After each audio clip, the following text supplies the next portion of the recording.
Today's Sunshine Note is titled, The History of Promises Fulfilled. This is what Cyrus, king of Persia, says.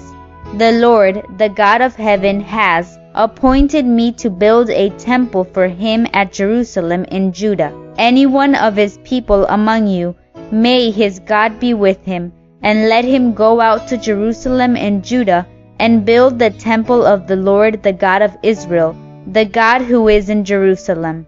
Ezra 1, 2, and 3. I am 24 years of age right now, and I don't expect to live through the end of this book. I thought I should at least make some attempt to let the world know what Jim Jones and the People's Temple is, or was all about. This is the beginning of a letter written by Anne Moore, probably one of the last members of the People's Temple alive when more than 900 of its members committed mass suicide in 1978. In this final letter, she says that she's not sure why she's writing, but that she hopes that maybe someone will read and understand. The desire to leave something behind, to record what happened, is a strong one. And just like people today, the Bible writers recorded important events for the benefit of those who would come later. The books of Ezra and Nehemiah are just such books.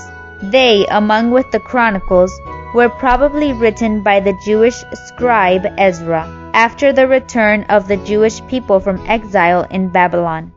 They were purely historical books, recording how God's people returned to their decimated homeland and tried to rebuild their own lives from the rubble of their parents' former ones.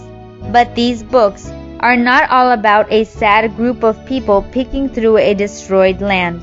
The book of Ezra is about an exciting group of people who are living out the predictions of the prophets Isaiah and Jeremiah when they prophesied that God would bring his people back and restore their land and their cities to them. In this sense, the books are all about God fulfilling his promises and bringing the Jews back to the favored status of God's chosen people. On top of that, these books also point us to the fact that the prophecies of Daniel 8 and 9 are beginning their fulfillment, just as he had predicted during the exile itself. So instead of dry history, these books are teeming with the stories of lives rebuilt and of God doing exactly what he had promised. As you read through these two books, remember that the God who held up his promises back then will also hold up his promises to each of you.